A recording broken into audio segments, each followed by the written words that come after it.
হযরত মূসা আলাইহিস সালামের পয়গম্বর তুর পাহাড়ে যাইয়া আল্লাহর পয়গম্বর হযরত মূসা আলাইহিস সালাম আল্লাহর সাথে কথা বলতেন। হযরত মূসা আলাইহিস সালাম আল্লাহর পয়গম্বর আল্লাহর সাথে কথা বলার জন্য তুর পাহাড়ে যখন আল্লাহর সাথে কথা বলার জন্য যাইতেছে, পথ দিয়ে যাইতেছে, যাওয়ার পথে একজন আল্লাহর বান্দার সাথে দেখা হয়। ডাক দিয়ে বলে, আল্লাহর পয়গম্বর, ও আল্লাহর পয়গম্বর, কোথায় যাচ্ছেন, কোথায় হাঁটছেন? আল্লাহর পয়গম্বর হযরত মূসা আলাইহিস সালাম বলতেছে, আমি আল্লাহর সাথে কথা বলার জন্য তুর পাহাড়ে যাইতেছি। বলে, আল্লাহর পয়গম্বর, আমার একটা আরজি আছে, আমার একটা কথা আছে, আমার মনে একটা কথা আছে, আপনি আল্লাহর কাছে গিয়ে জানাইবেন। আমার আল্লাহ পাক রব্বুল আলামিন এত ধন সম্পদ দিয়েছে, ধন সম্পদের মালিক বানাইছে, এত ধন সম্পদের মালিক বানাইছে, আমি ঠিক মতো এই ধন সম্পদ দেখাশোনা করতে পারি না। এত ধন সম্পদ, আমি এত ধন সম্পদের গুণে গুণে টাকা করতে পারি না। আপনি আল্লাহর কাছে জানাইবেন কি এমন কাজ আছে যে কাজ করলে আমার এই ধন সম্পদ, আমি যতটুকু ধন সম্পদ পাইলে খুশি হই, এতটুকু ধন সম্পদ থাকলে আমি দেখাশোনা করতে পারি, সামলাতে পারি, এই পরিমাণ ধন সম্পদ পাওয়া যায় না যায়? আল্লাহর কাছে দিয়ে জানাইবেন কিভাবে আমার ধন সম্পদ এত কিছু বুঝবে, কিভাবে ধন সম্পদ একটু কমানো যায়। আল্লাহর পয়গম্বর সামনে অগ্রসর হইলেন। প্রতিমধ্যে একজন মহিলার সাথে দেখা। একজন মহিলা ডাক দিয়ে বলতেছে, আল্লাহর পয়গম্বর, আল্লাহর সাথে দেখা করতে চাইতেছেন, আল্লাহর সাথে কথা বলার জন্য যাইতেছে।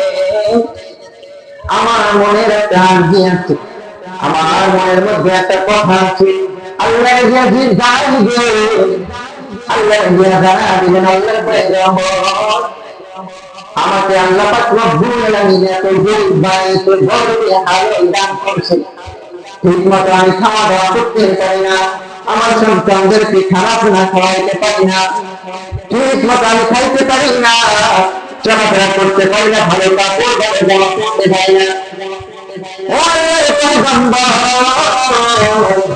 আপনি আল্লাহর বিয়া জানাইবেন কি ইবাদত করলে, কোন কাজ করলে আমার ধন সম্পদ বাড়াতে গেলে বৃদ্ধি পায়। আল্লাহর পয়গম্বর বললেন, ঠিক জানাবো আল্লাহর কাছে। সামনে চলে গেলেন। প্রতিমধ্যে যাওয়ার পথে আল্লাহর পয়গম্বর দেখতে রাস্তার কিনারায় যার দুইটা হাত নাই, দুইটা হাত নাই, দুইটা পা নাই, এমন একজন ব্যক্তি রাস্তার কিনারায় পড়ে আছে।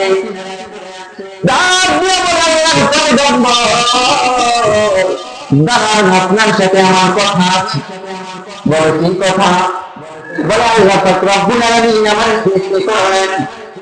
আমার সৃষ্টি করলেন, আমার বানাইলেন, আমার কোনো হাত দেয় নাই, দুইটা হাতের একটা হাত আল্লাহ পাক রব্বুল আলামিন দান করেন নাই। আল্লাহ পাক রব্বুল আলামিন দুইটা হাতের একটা পাওয়ার দান করেন। যখন বৃষ্টি পরে, বৃষ্টি আসে, আমি এই রাস্তার কিনারায় বসে বৃষ্টিতে ভিজতে থাকি। আবার যখন রোদ ওঠে, আবার রোদ আসলে আমি এইখানে বসে শুকাই। আল্লাহর পয়গম্বর, কেউ যদি আমাকে খাওয়া দেয়, আমি খাইতে পারি না, খাইতে পারি না। আল্লাহর পয়গম্বর, আপনি একটু আল্লাহর কাছে গিয়ে জানাইবেন, আমি দেখতেছি আল্লাহ পাক রব্বুল আলামিন আমাকে সৃষ্টি করতে, আমাকে বানাইছে, কোন কাজের জন্য বানাইছে, কোন উদ্দেশ্যে বানাইছে। ও পয়গম্বর, আপনি একটু আল্লাহর কাছ থেকে জানবেন, আমার আল্লাহ পাক রব্বুল আলামিন কোন কাজের জন্য বানাইছে। আল্লাহ পয়গম্বর চলে গেলেন পরিবার, আল্লাহর সাথে কথা বলা চলতেছে, কথা শেষ হয়ে গেছে। আল্লাহর পয়গম্বর ওই তিন ব্যক্তি প্রশ্ন করছে, তিন ব্যক্তির কথা আল্লাহর দরবারে তুলে ধরছে।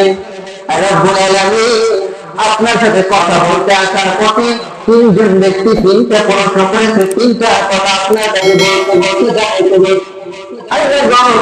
আপনি তো জানেন, তারপর বলি। আল্লাহর পয়গম্বর বলতেছে, আরশের মালিক আপনার এক বান্দা জানতে চেয়েছে তারে আপনি এত ধন সম্পদ এত ধন সম্পদ দিয়েছে, তিনি তার ধন সম্পদ ঠিক মতো দেখাশোনা করতে পারে না। আল্লাহ তিনি জানতে চেয়েছে কি কাজ করলে তোমার ইবাদত করলে, কি করলে তার ধন সম্পদ কমে যায়, কি করলে কোন কাজ করলে তার ধন সম্পদ একটু কমানো যায়। আল্লাহ পাক রব্বুল আলামিন বলে, ও আমার পয়গম্বর আপনি তাকে দিয়া জানাবেন তার যদি ধন সম্পদ কমাইতে চায় তাইলে আমার বান্দা যেন আমি রব্বে কারীমের ছোটখাটো বন্ধ করে দেয়। যদি তার ধন সম্পদ কমাইতে চায় যাকাত দেওয়া বন্ধ করে দেয়, দান সদকা দেওয়া বন্ধ করে দেয়। এরপর আল্লাহ পাক রব্বুল আলামিনের দরবারে তুলে ধরতে দ্বিতীয় ব্যক্তির কথা। রব্বুল আলামিন আসার পথে এক মহিলা, বৃদ্ধ মহিলা জিজ্ঞেস করছে, আল্লাহ তাহলে তুমি এমন ভাবে রাখছো, ধন সম্পদ নাই, অর্থ করি নাই, টাকা পয়সা নাই, ঠিক মতো খাইতে পারে না, চলতে পারে না, ভালো যাওয়া করতে পারে না। আল্লাহ এই বৃদ্ধ মহিলা জানতে চেয়েছে কি করলে, কোন কাজ করলে, কোন ইবাদত করলে তার ধন সম্পদ বাড়ানো যায়, বৃদ্ধি পাবে। আল্লাহ পাক রব্বুল আলামিন বললেন, রে আমার পয়গম্বর আপনি দিয়া জানাবেন যদি তার ধন সম্পদ বাড়াইতে চায়, বৃদ্ধি করতে চায়, তাইলে সে যেন যেই অবস্থায় আছে, যে ভালো আছে ওই অবস্থায় যেন আমি রব্বে কারীমের শুকর আদায় করি। তিন নাম্বার ব্যক্তির কথা তুলে ধরছে রব্বুল আলামিন।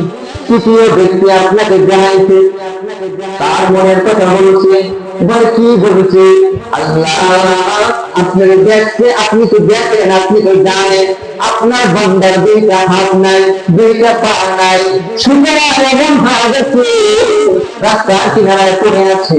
আল্লাহ তিনি জানতে চাইছে আপনি ওই বান্দাটাকে কেন সৃষ্টি করেছেন। আল্লাহ পাক রব্বুল আলামিন বললেন, পয়গম্বর আপনি জানাবেন আমি আল্লাহ পাক রব্বুল আলামিন ওই ব্যক্তিকে সৃষ্টি করেছি, জাহান্নামের মধ্যে একটা ছিদ্র আছে, এই ছিদ্রটা বন্ধ করার জন্য তাকে বানাইছি। আল্লাহ পয়গম্বর চলে গেলেন, ওই ব্যক্তির সাথে দেখা, যার হাত নেই পা নাই, যার হাত নাই পা নাই। আল্লাহ পয়গম্বর বলতেছে, ও আল্লাহর বান্দা তোমার আল্লাহ কেন সৃষ্টি করছে জানো? বলে কেন সৃষ্টি করছে? বলে আল্লাহ তোমার বানাইছে জাহান্নামের মধ্যে একটা ছিদ্র আছে, এই ছিদ্রটা বন্ধ করার জন্য আল্লাহ তোমার সৃষ্টি করেছে। যেই মাত্র এই কথা শুনছে ওই ব্যক্তি দুটো থেকে পানি করে মুস্কি হাসি দিয়া মালিকের শুকরিয়া আদায় করে বলে আলহামদুলিল্লাহ। বলে আল্লাহ যে আমার সৃষ্টি করতে একটা উদ্দেশ্য নিয়ে আল্লাহ আমাকে বানাইছে, এটা জেনে আমি খুশি। বলেন না সুবহানাল্লাহ। আল্লাহ যে আমার সৃষ্টি করার জন্য পাঠাইছে একটা উদ্দেশ্য করে, এই উদ্দেশ্যের কথা আমি জানি না, আমি খুশি হয়, খুশি হয়ে শুকরিয়া আদায় করে বলে আলহামদুলিল্লাহ। দুই নম্বরে মহিলার কাছে চলে গেলেন। মহিলা ডান দিয়ে আবার আল্লাহর পয়গম্বর জানছেন, আল্লাহর কাছ থেকে জেনে আসছে? বলে হ্যাঁ আল্লাহর কাছ থেকে জেনে আসছি। বলে আল্লাহ কি বলেছে? বলে আল্লাহ জানা গেছে তুমি যে অবস্থায় আছো, যতটুকু ধন সম্পদ তোমার আছে, যা আছে, যে অবস্থায় আছে, যে হালতে আছো, ওই অবস্থায় আল্লাহ তোমার বেশি বেশি শুকরিয়া আদায় করতে বলছে। যদি তুমি শুকরিয়া আদায় করতে পারো তাহলে আল্লাহ রব্বুল আলামিন তোমার নিয়ামত বেশি বেশি বাড়ায় দেবে। সুবহানাল্লাহ। যেই নাকি এই কথা মহিলার কাছে বলছে, বৃদ্ধ মহিলা আনন্দিত হয়ে গেছে যে কি ধন সম্পদ আমার আছে, কি আছে, এর উপর কি শুকরিয়া আদায় করবো। আল্লাহর পয়গম্বরের কাছে বলতেছে, আল্লাহর পয়গম্বর আমার কি আছে যে আমি এর উপরে শুকরিয়া আদায় করবো? আমার তো শুধু ছোট্ট একটা ঘর আছে, খড়ের ঘর আছে, উঠের ঘর আছে, এই ঘরটা ছাড়া আমার আর কিছু নাই, উঠের বাসা ছাড়া আমার আর কিছু নাই, আমি কি উপরে শুকরিয়া আদায় করবো? যখন এই কথা বলছে রাগান্বিত হয়ে গেছে, সঙ্গে সঙ্গে একটা ঝড় হয়েছে, তার যে কুঠের ঘর ছিল এই কুঠের ঘরটা বাতাস গেছে। শুকরিয়া আদায় করলে যে আল্লাহ নিয়ামত বাড়া দেয়, আর শুকরিয়া আদায় না করলে যে সিনা আদায় বুঝছে। আল্লাহ পাক রব্বুল আলামিন দেখতেছে শুকর আদায় করে না, বরং রাগান্বিত হয়ে গেছে, সঙ্গে সঙ্গে তার কুকুর ঘর রয়ে গেছে বাতাস এসে। 3 নাম্বার ব্যক্তির কাছে গেছে, 3 নাম্বার ব্যক্তি বলতে আল্লাহর পয়গম্বর জানছেন আল্লাহর কাছ থেকে কি করে আমার ধন সম্পদ কমানো যায়। আল্লাহর পয়গম্বর বলতেছে, ও আল্লাহর বান্দা শোনো, তোমার যদি ধন সম্পদ কমাইতে হয় তাহলে তুমি এখন থেকে যাকাত দেওয়া বন্ধ করে দাও, যাকাত দেওয়া বন্ধ করে দাও। ও আল্লাহর বান্দা, তোমার যদি ধন সম্পদ কমাইতে হয় তাহলে আল্লাহর শুকর আদায় করা বন্ধ করে দাও। ওই ধনী ব্যক্তি লাভ দিয়ে দাঁড়ায় গেছে। কি বলেন আল্লাহর পয়গম্বর? কি বললেন? যে আল্লাহ আমার এত ধন সম্পদ দান করছে, যে আল্লাহ আমার এত সুন্দরভাবে সৃষ্টি করেছে, আমাকে বানাইছে, আমাকে লালন পালন করতেছে, যে ঘর ওই যাতে শুকর আদায় করা বন্ধ করে দিব? না, এটা কোশ্চিন কারো হইতে পারে না, বলেন না ভাইরা আমার। অতএব আপনার যা আছে এর ভিতরে শুকরিয়া আদায় করতে। যেই রকম রাস্তার কিনারায় পড়ে থাকা ব্যক্তি 2টা হাত নাই, পা নাই, কিন্তু আপনার তো আমার আল্লাহ রব্বুল আলামিন 2টা হাত দিয়েছে, পা দিয়েছে, চক্ষু দিয়েছে, শ্বাস নিতে পারি, থাকতে পারি। একদিন আপনি ঢাকা আইসিইউর ভিতরে যান না, দৈনিক কত হাজার টাকা দিতে হয়, কিন্তু আপনি আমি জন্ম থেকে শুরু করে এখন পর্যন্ত কতবার শ্বাস নিতেছি, থাকতেছি, বাড়ি করতেছি, থাকতেছি, একবারও তো আল্লাহর দরবারে আল্লাহর 1 টাকা দিই নাই, আল্লাহ তো কখনো 1 টাকা চায় নাই। অতএব ভাইরা আমার, বড়াটিরা, এজন্য আপনার আমার শুকরিয়া করা বাড়া দিতে হবে। যা